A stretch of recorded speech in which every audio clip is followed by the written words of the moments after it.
மகா சிவராத்திரி இது இறைவனை எல்லோரும் தியானம் பண்ணுங்கள். உட்காந்து வீட்டுக்குள்ளே இலக்கு வச்சு தியானம் பண்ணுங்கள். எல்லாம் பவர்ஃபுல்லாக கிடைக்கும். எல்லாம் உடம்பு நிறுத்தி இல்லாமல் ஆரோக்கியமாக இருப்பீங்க.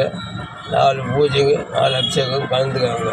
மெயினாக இந்த மகா சிவராத்திரி வருஷத்துக்கு ஒரு வாட்டி வருது. அந்த மகா சிவராத்திரி மாதம் வர்றது மகா சிவராத்திரி, அது வேறு. வருஷத்துக்கு ஒரு வாட்டி வர மகா சிவராத்திரி அனைத்து மக்களும் நோய் நொடி இல்லாமல் அனைத்து உயிரினங்களும் எல்லாம் நல்லா இருக்கணும், செழிப்பாக இருக்கணும். எல்லா மக்களும் ஜீவராசியோடு எல்லா மக்களும் நல்லா இருக்கணும்.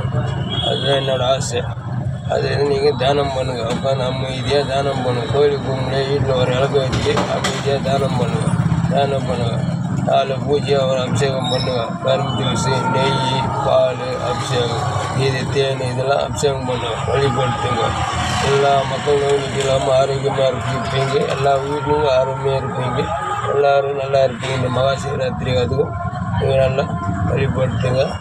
ஓம் நமச்சிவாய. திருச்சித்திரம்பலம் போற்றி தென்னாட்டை சீனா போற்றி எண்ணாட்டை இறைவா போற்றி ஆரகார மகாதேவ பார்த்திபதே நமச்சிவாய பார்த்திபதே நமச்சி ஆரகார மகாதேவ சம்போ சங்கர். ஓம் நமச்சிவாய. நம்ம காசி விஸ்வநாத் அனுப்புண்டி சலமதாய் காசி பைரவா கேதார்நாத் பத்ரிநாத் ரிஷிகேஷ் அமர்நாத் பத்ரிநாத். ஓம் நம சிவாய. எல்லா ஜோதிலிங்கங்களும் ஆசிரமும் உங்களுக்கு அடிக்கும். மக்களே நீங்கள் தியானம் பண்ணுங்க. அமைதியாக உட்காந்து ஓம் நமச்சிவாய ஓம் நமச்சிவாய பார்த்திபதே நம சிவாய நமக.